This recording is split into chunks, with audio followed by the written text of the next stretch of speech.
एक समय की बात है, एक नगर में एक बहुत ही प्रसिद्ध गुरुवर रहा करते थे। वह बहुत ही विद्वान और बहुत ही ज्ञानी थे।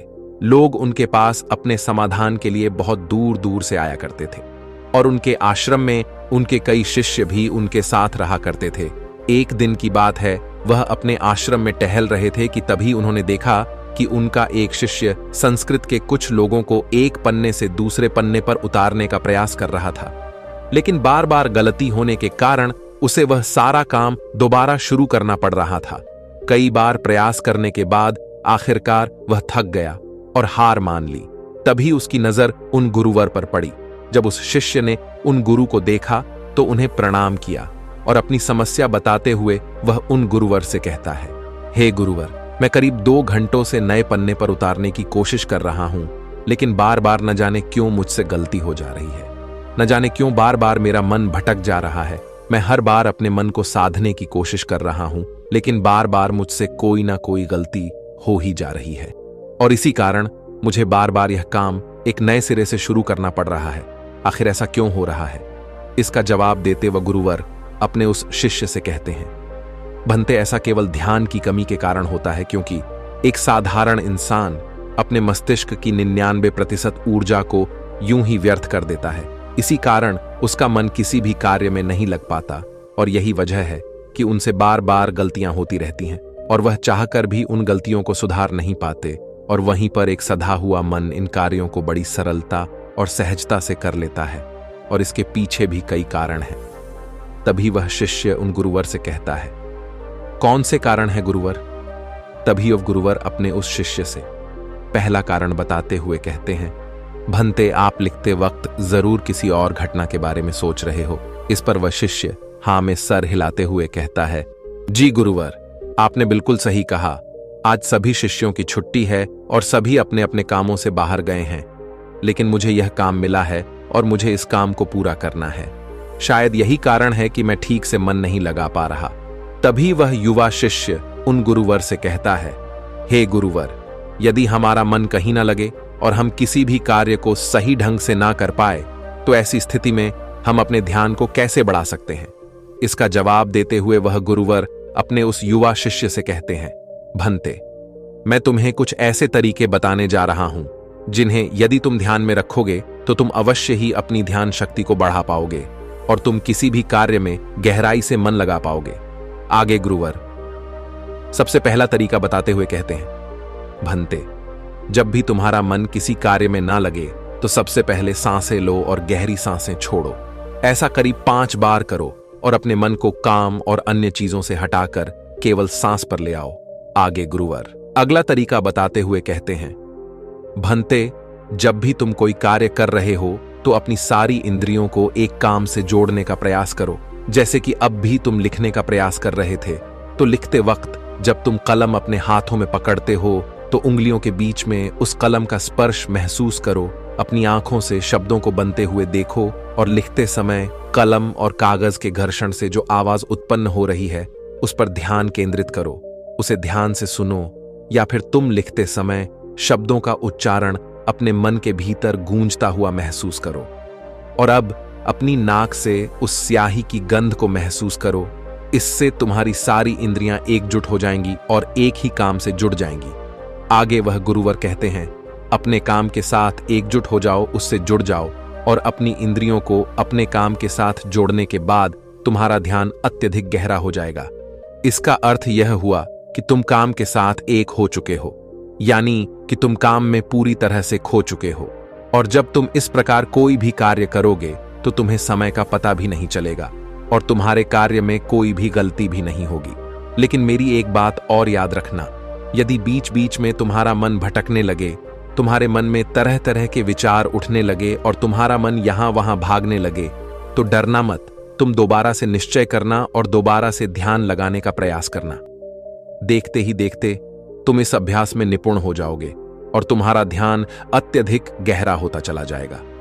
उस शिष्य ने उन गुरुवर की सारी बातें ध्यानपूर्वक सुनी और उसके बाद उसने ऐसा ही किया और देखते ही देखते वह अपने कार्य में इतना खो गया कि जहां जहां वह गलतियां कर रहा था वहां पर अब उससे कोई भी गलतियां नहीं हो रही थीं।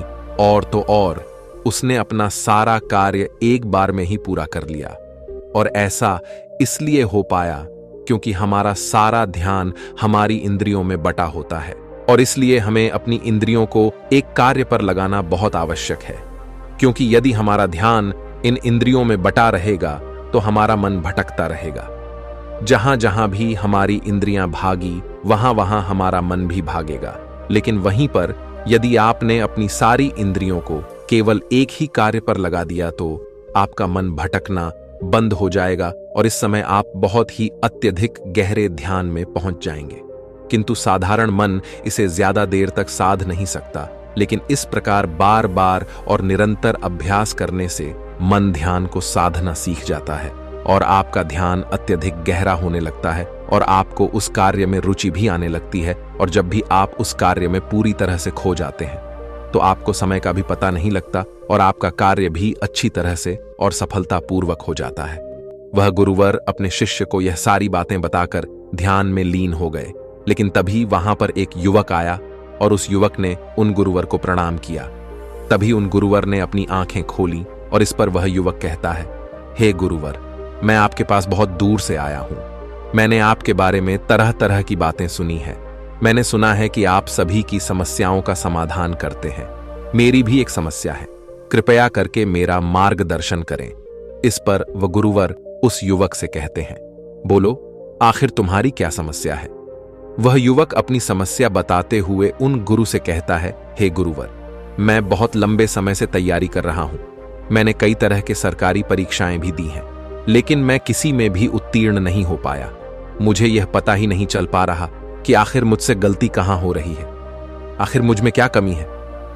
उस युवक का यह प्रश्न सुनकर वह गुरुवर मुस्कुराने लगे और उस युवक से कहते हैं, भंते, क्या तुम सच में अपनी परीक्षा में सफल होना चाहते हो? इसका जवाब देते हुए वह युवक कहता है, हां गुरुवर, मैं अपनी परीक्षा में सफल होना चाहता हूं, इसीलिए तो मैं आपके पास आया हूं। कृपया करके मेरा मार्गदर्शन करें। तभी वह गुरुवर अपने स्थान से उठे और उस युवक का हाथ पकड़कर के एक कुएं पर ले गए। कुएं के पास पहुंचकर उन गुरुवर ने उस युवक के हाथ में एक घड़ा थमा दिया और उस युवक से कहा, इस घड़े में पानी भरकर वापस आश्रम में ले आओ।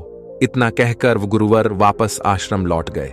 लेकिन वह युवक वहीं खड़ा खड़ा यह सोच रहा था, भला इस घड़े में पानी भरने से मुझे मेरे प्रश्न का उत्तर कैसे मिलेगा?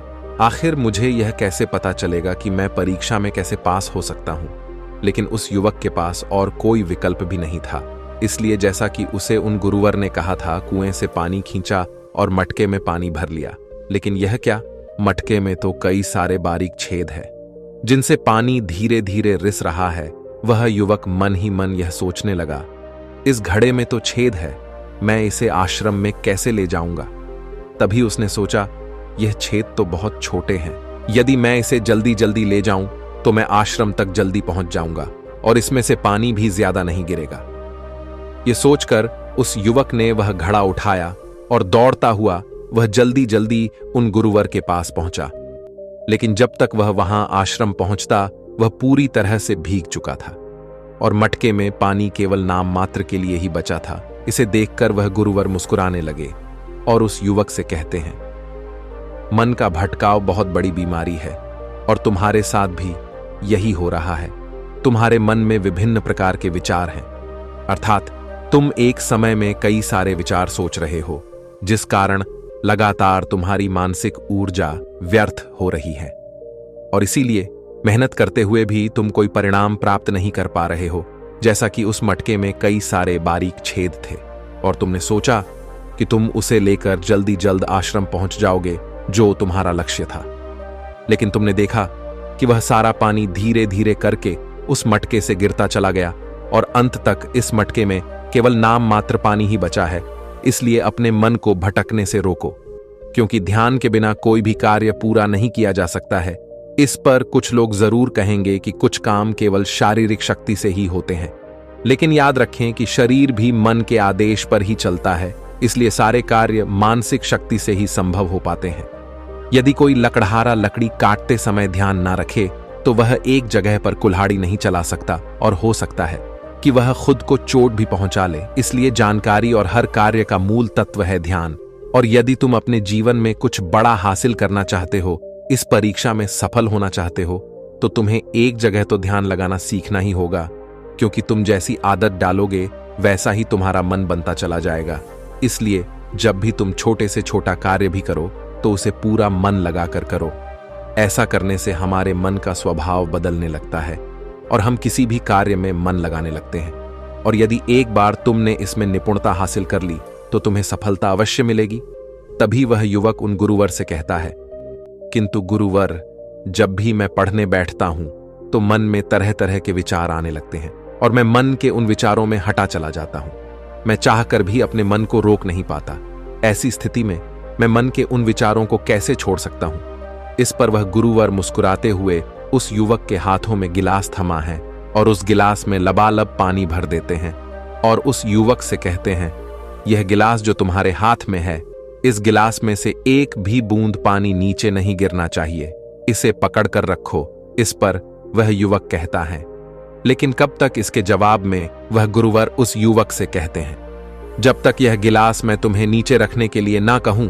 उस युवक ने उन गुरुवर की बात मान ली और तत्परता के साथ गिलास लेकर वह खड़ा हो गया। आखिर में उसे भी तो अपनी योग्यता उन गुरुवर को साबित करनी थी। शुरू में सब कुछ ठीक चल रहा था, लेकिन कुछ ही देर बाद उसके मन में तरह तरह के विचार उठने लगे और यह सोचने लगा, आखिर यह सब करने से भला क्या होगा?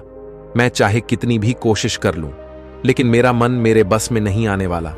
मैं उस पर नियंत्रण नहीं साध सकता। मैं कभी नहीं बदल पाऊंगा। यह सोचकर वह लड़का मन ही मन असहज होने लगा। वह लगातार कोशिश करता रहा, लेकिन अब उसके शरीर के हिलने से बार बार पानी गिलास से नीचे गिर रहा था और जमीन पर फैल रहा था। यह देख वह गुरुवर उस युवक से कहते हैं, बेटा, जब तक तुम्हारा मन शांत था तब तक पानी की एक बूंद भी गिलास से नीचे नहीं गिरी, लेकिन जैसे ही तुम्हारे मन में तरह तरह के विचार उठने लगे, तुम्हारा शरीर भी वैसी ही प्रतिक्रिया देने लगा और तुम्हारे शरीर की प्रतिक्रिया देने के कारण गिलास से पानी नीचे गिरने लगा और जमीन पर फैलने लगा। आगे और गुरुवर उस युवक को समझाते हुए कहते हैं, बेटा, जैसे गर्म लोहे पर हथौड़ी की चोट पड़ती है तो वह एक नया आकार लेता है, ठीक उसी तरह से एक विचार छोटे हथौड़े के जैसा होता है, जिसकी चोट से इंसान का शरीर, व्यक्तित्व और मन आकार लेने लगता है। अर्थात तुम्हारा यह मन ग्लास में पानी की तरह है और यह बहुत आसानी से भटक जाता है, विचलित हो जाता है। यदि तुम चाहते हो कि ग्लास में भरा हुआ यह पानी शांत रहे, तो इसके लिए तुम्हें अपने मन को शांत रखना होगा। इसके बाद गुरुवर उस युवक को कहते हैं, अब इस ग्लास को एक बार फिर से पकड़ो और अपना सारा ध्यान अपनी सांस पर ले आओ। सांसों को अपने पेट में, सीने में आता जाता महसूस करो। हाथ में जो दर्द है, जो असहजता हो रही है, उसे जाने दो। मन में जो विचार आ रहे हैं उन्हें जाने दो। खुद को यह याद दिलाओ कि तुम मन नहीं हो, बल्कि मन को देख रहे हो। तुम सांस भी नहीं हो, तुम सांस को देख रहे हो। ऐसा याद करने से विचार आकर चले जाएंगे, लेकिन तुम्हें विचलित नहीं कर पाएंगे। थोड़ी देर तक वह लड़का यूं ही अभ्यास करता रहा और अब तक पानी के उस गिलास से एक भी बूंद पानी नीचे जमीन पर नहीं गिरी। यह देखकर वह गुरुवर मुस्कुराए और उस युवक से कहते हैं, बेटा, बस अब यही अभ्यास अपने काम और पढ़ाई में करना। इससे मन धीरे धीरे शांत होने लगेगा। फिर कोई भी बड़ी चीज हासिल करना मन के लिए स्वाभाविक हो जाएगा। इस प्रकार तुम किसी भी बड़े से बड़ा लक्ष्य को हासिल कर सकते हो। और यदि तुम किसी परीक्षा में सफल भी होना चाहते हो तो यह भी तुम्हारे लिए बहुत सहजता से हो जाएगा। इतना कहकर वह गुरुवर शांत हो गए और वह युवक भी यह समझ चुका था कि आखिर वह इतने सारी परीक्षाएं देने के बाद भी अब तक सफल क्यों नहीं हो पाया। उसने उन गुरुवर को प्रणाम किया और वापस अपने घर लौट आया। दोस्तों, इस कहानी से हमने कई सारी महत्वपूर्ण बातें सीखी हैं। चलिए एक एक करके उनके बारे में जानते हैं। सबसे पहले पांचों इंद्रियों को एक काम पर लगाओ, गहरी सांसें लो और गहरी सांसें छोड़ो। ध्यान सांस पर ले आओ और बाकी सारी चीजें छोड़ दो। दूसरी बात, सभी इंद्रियों को केवल एक काम से जोड़ो। कान, आंख, नाक, स्पर्श, हर तरह से काम से जुड़ जाओ, उस काम में एक हो जाओ। तीसरा, यदि ध्यान टूट भी जाए तो इसमें घबराने की कोई जरूरत नहीं। एक बार फिर निश्चय करो और दोबारा से प्रयास करो। दोबारा से अपने काम में पूरी तरह से मग्न होने का प्रयास करो। धीरे धीरे ध्यान गहरा होता चला जाएगा और आप किसी भी कार्य में पूरी तरह से मग्न हो जाएंगे। जब ऐसा होगा तब आप वह कार्य बड़ी सरलता और सहजता से पूरा कर लेंगे। दोस्तों, उम्मीद करता हूं आपको ये कहानी पसंद आई होगी। तब तक के लिए आगे बढ़िए, हिम्मत कीजिए और तोड़ दीजिए सारे बंधनों को।